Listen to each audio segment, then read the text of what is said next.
저는 오늘 본문 말씀을 통해서 그 은혜의 지극히 풍성함이라는 제목으로 몇 가지를 나누고자 합니다. 첫 번째, 이 세상의 풍조를 따르지 말라.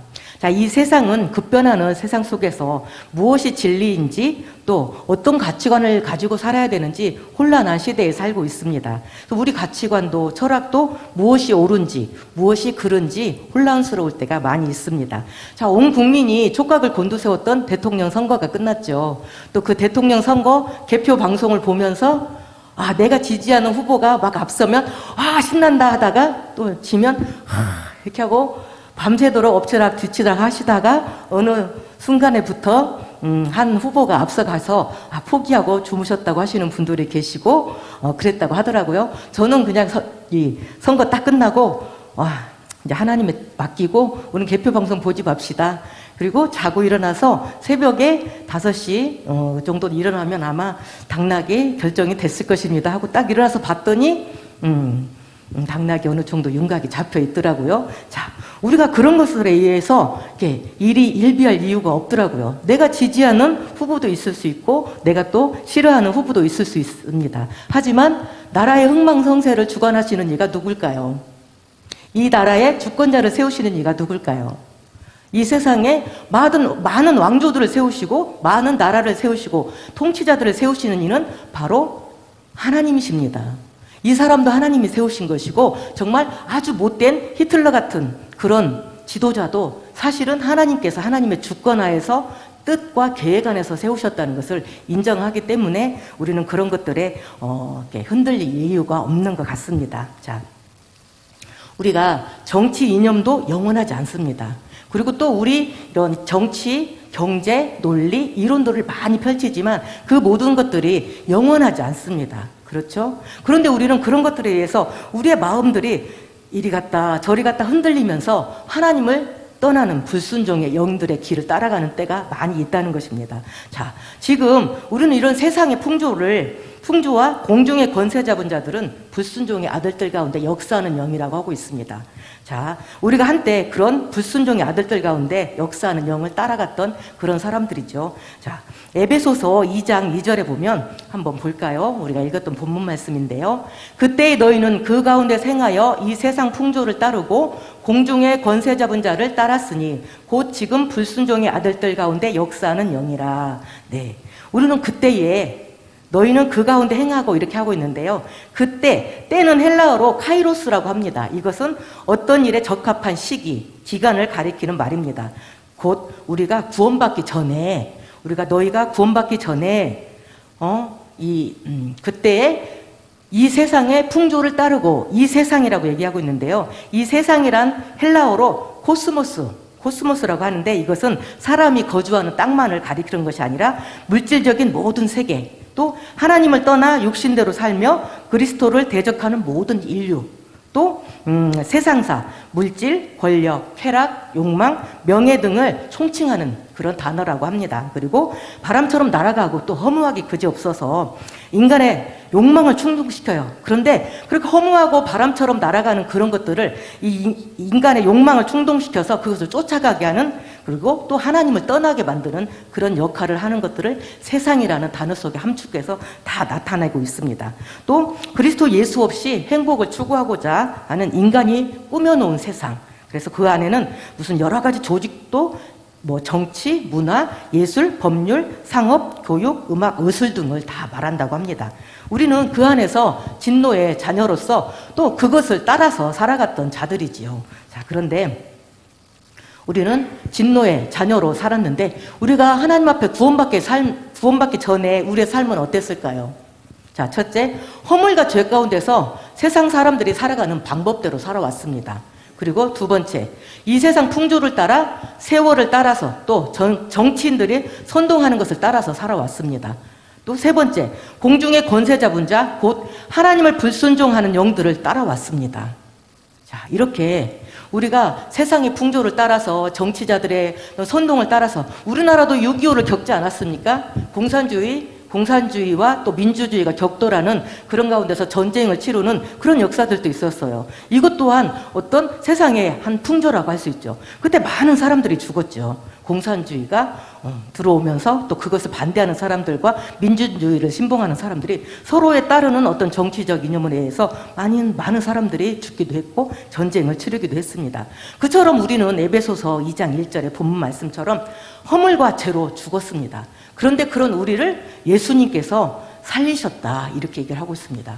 에베소서 2장 1절에 허물과 죄로 죽었던 너희를 살리셨도다 이렇게 기록하고 있습니다. 이것이 진리입니다.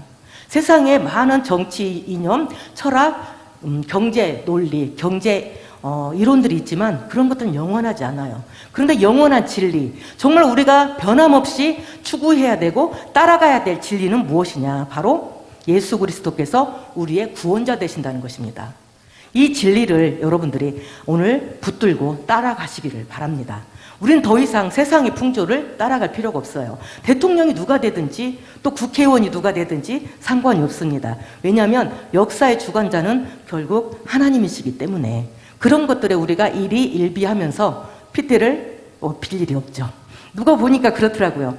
내가 지지하는 후보가 져가지고 너무 우울하다는 거예요. 기분이 안 좋고 지금까지도 기분이 나쁘대요. 그럴 필요가 없습니다. 왜? 우리는 이제 세상의 풍조를 따라가는 자들이 아니라 오직 그리스도 예수 안에서 우리를 구원하신 예수님을 따라가는 자들이기 때문입니다. 자, 두 번째, 하나님의 말씀을 내 안에 품어라 이렇게 말씀을 드리고 싶습니다. 자, 세계적으로 유명한 많은 문학 작품을 남겼던 러시아의 대문호 도스토예프스키가라는 작가가 있습니다. 이 사람은 1821년에 빈민구조소에서 일하는 군의관의 둘째 아들로 태어났어요. 어머니는 기독교 신앙을 가지고 있었고 자유로우신 분이었는데 아버지는 조금 폭력적이시고 그런 분이셨다고 기록을 하고 있습니다. 그런데 그 아버지가 그 농노들, 옛날에 그 봉건주의 사회에서 농노들이 있었는데 농노들이 폭동을 일으켜가지고 아버지가 그 농노들에 의해서 무참하게 살해되는 장면을 직접 보게 되었어요. 그 다음부터 간질병이 생겼다고 합니다. 그리고 그가 17살에 육군 중앙공병학교에 입학을 했는데 이 사람은 문학을 너무 사랑했던 사람이에요. 문학은 사랑했으나 공부에는 관심이 없었다고 합니다. 그래서 항상 이 낙제생, 학교 생활에 잘 적응하지를 못했어요. 그리고 가끔씩 간지를 앓으니까 어떻겠어요? 살아가는 게 힘들었겠죠? 인간관계를 잘 맺지를 못했어요. 그래서 외톨이, 병약하고 약간 공부를 잘 못하는 낙제생, 이런 생활을 했습니다. 그런데 그는 또 그런 아버지의 강압적인 어떤 것에 의해서 어머니가 또 돌아가셨어, 일찍. 그런 생활을 이렇게 겪으면서 이 사회에 대한 많은 불평과 불만을 갖게 되었습니다. 어떻게 하면 이 사회를 바꿀 수 있을까? 그래서 그는 또 이 기독교에 대해서 비판하기 시작했어요. 기독교는 권력에 기생하는 종교다. 이렇게 하면서 비판을 하기 시작했습니다. 그리고 그가 추구했던 사상은 무엇이었냐면 그 당시 때 황제가 지배하는 시대였거든요. 그런데 그런 전제 정치를 다 무너뜨리고 공산주의 혁명을 일으키자라고 하는 공산주의 사상에 심취하게 되었어요. 그래서 공산주의 청년들이 활동하는 그곳에 몸을 담고 같이 활동을 하다가 그 당시 때는 이 황제에 의해서 정치범으로 잡혀가게 되었습니다. 그리고 총살령을 받게 되었어요.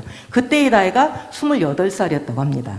그래서 총살령을 하려고 다 뒤로 묶여가지고 손 뒤로 하고 다 서 있는데 총을 이제 다 겨누고 있어요. 겨누고 있는데 그 순간에 나중에 이는 살았어요. 그 순간에 그가 이렇게 생각을 했다고 합니다. 다시 시작할 수만 있다면 정말 잘할 텐데, 한 번만 더 내게 기회를 준다면 정말 잘할 텐데. 그러고 있는데 총을 이제 겨누고 있어요. 그래서 총살하려고 딱 하나, 둘, 셋 하고 있는데 갑자기 멈추시오 하면서 특사가 막 손수건을 흔들면서 쫓아왔대요. 황제의 명령이니 이걸 멈추시오. 자, 그래서 총살이 멈춰지고 그는 살아나게 되었습니다. 죽음의 문턱에서. 그런데 이것은 그들에게 이 총살, 죽음을 어떤 맛보게 하고자 하는 황제의 모의 총살령이었대요. 일부러 정말 죽일 것은 아니었는데 한번 죽이는 것처럼 당해봐라 해가지고 죽음 앞에 직면하게 하는 거예요. 그러면 사람은 정말 그 죽음 앞에서 내가 추구했던 것들이 그닥 중요하지 않다는 걸 깨닫거든요. 그 순간에 공산주의 혁명이 그렇게 중요했겠습니까? 내가 지금 총살령해서 곧 죽게 생겼는데. 그리고 그는 시베리아의 옴스크 감옥으로 보내져서 4년이라는 시간 동안 노역 생활에 노역을 하게 되었습니다. 그런데 시베리아로 떠나는 이 기차를 타고 가다가 작은 기차역에 잠시 머물렀는데 그때 어떤 부인이 다가와서 성경책을 하나를 건네줬대요. 그에게는 그 당시 어렸을 때는 어머니의 신앙적인 그런 영향을 받았지만 청년이 되었을 때는 기독교를 굉장히 비판하고 반대했던 그런 사람인데 어떤 부인에 의해서 성경책 하나를 받게 되었어요. 죄수가 되어서 이제 감옥에 가기 위해서 기차를 타고 가고 있는데 성경책을 하나를 받게 되었죠. 이 시베리아는 정치 수용소였기 때문에 이 성경책 외에는 다른 도서가 반입되지 않았대요. 아무런 책이 없어요. 오직 성경책 하나. 그가 낮에는 그 추운 시베리아에서 열심히 노동을 한 거죠. 노역을 치르고 저녁에 들어와서는 한 일이 뭐냐. 이 성경책을 읽기 시작했어요.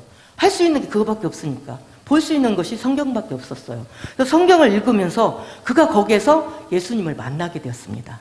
그리고 다시 예수 그리스도에 대한 신앙을 고백하게 되었습니다. 그리고 그가 그 4년의 감옥 생활을 끝내고 돌아왔을 때 그 시베리아에서의 고통의 시간과 경험을 바탕으로 해서 그는 아름다운 글을 쓰기 시작했고 세계적인 작품인 죄와 벌, 카라마조프의 형제들을 집필하였습니다. 자, 왜 제가 이 얘기를 하느냐. 우리가 세상 가운데서 흔들리지 않을 수 있는 것은 오직 하나님의 말씀을 내 품 안에 품을 때 가능하기 때문입니다. 자, 호세아서 4장 6절에 이런 말씀이 기록되어 있습니다. 내 백성이 지식이 없어 망하는도다.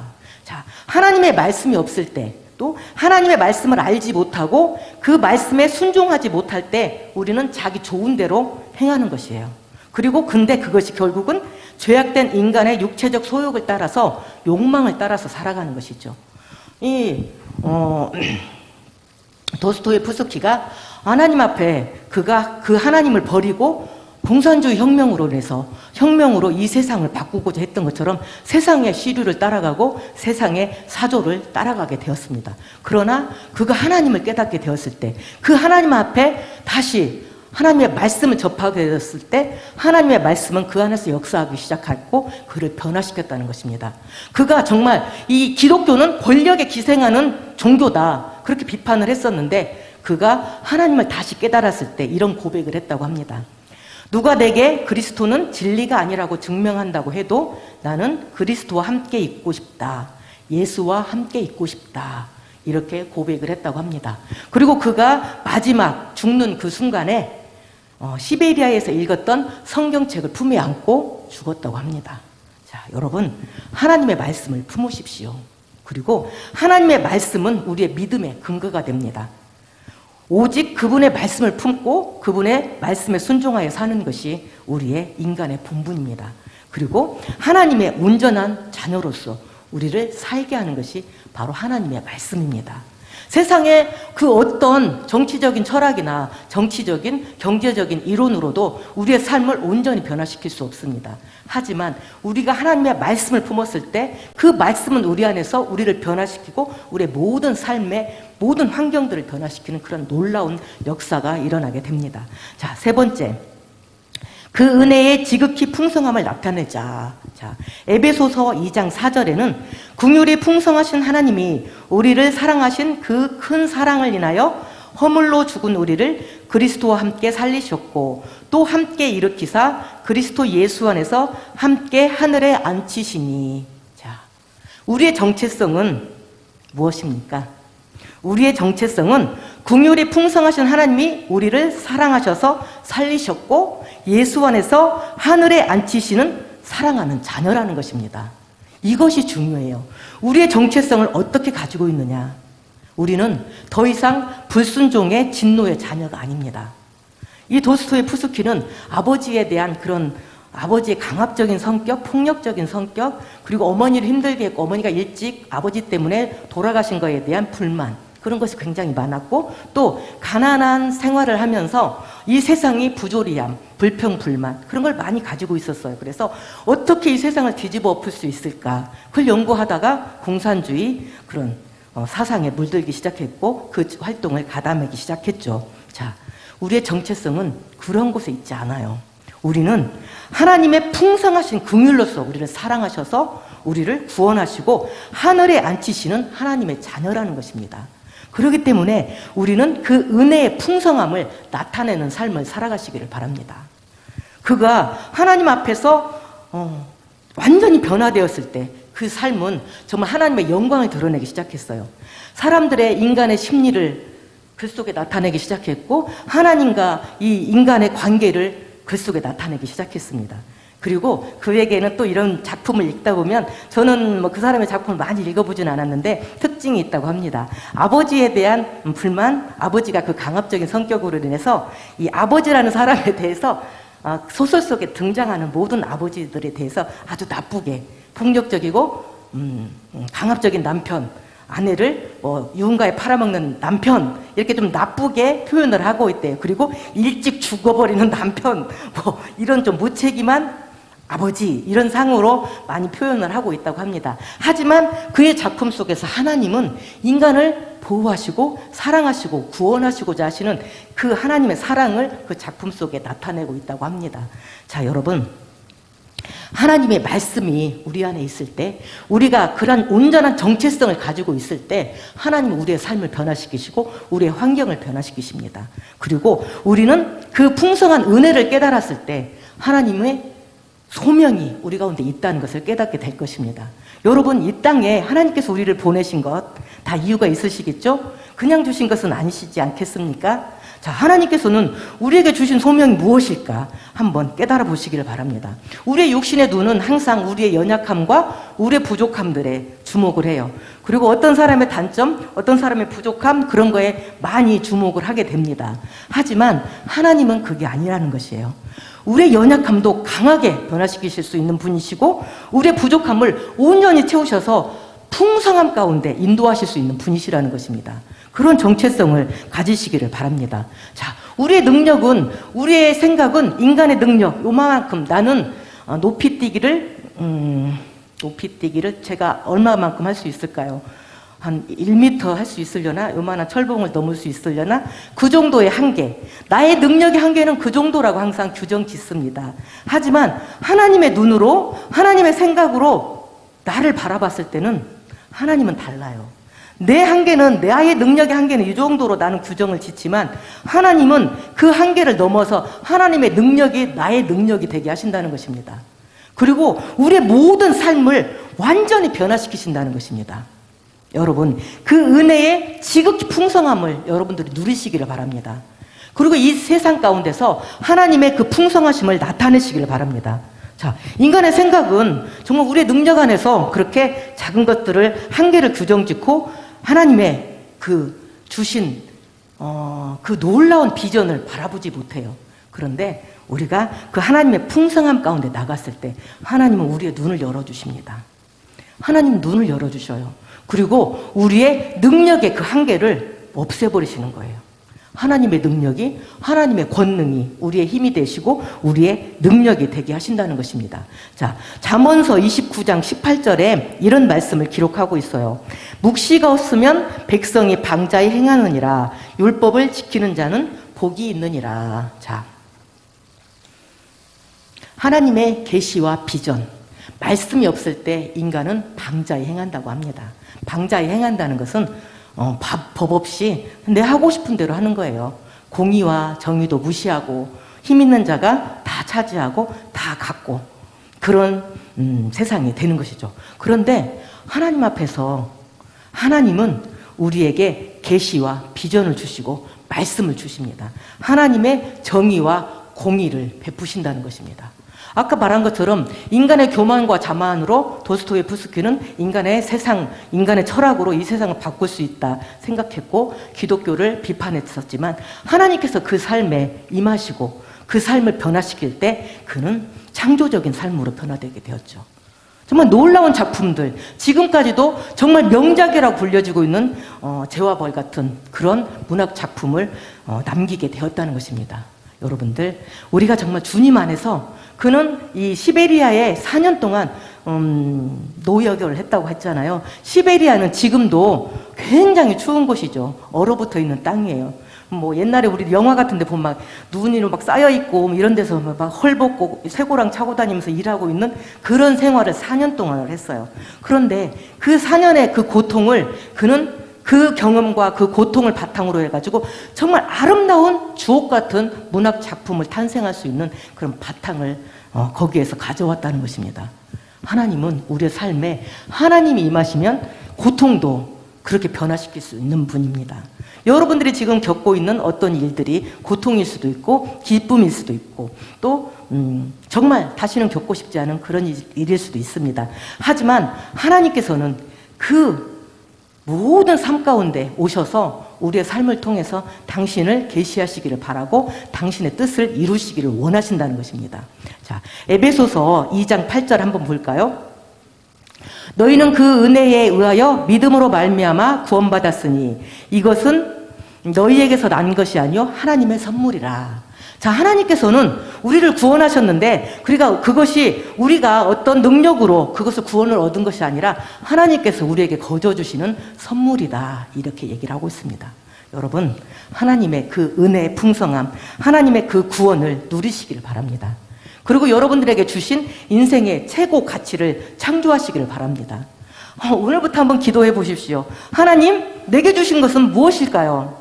내게 주신 장점, 저는 단점이 굉장히 많아요. 버럭 화를 잘 내고 또 이렇게 운동 같은 것도 잘 못하고 여러 가지 좀 단점이 많습니다. 하지만 그런 단점을 바라보지 않고 강점에 장점을 이용을 하려고 합니다. 강점에 주목하십시오. 하나님, 내게 주신 강점은 무엇일까요? 무엇을 통해서 하나님의 영광을 드러내시기를 바라실까요? 여러분들이 한번 기도하시기를 바랍니다.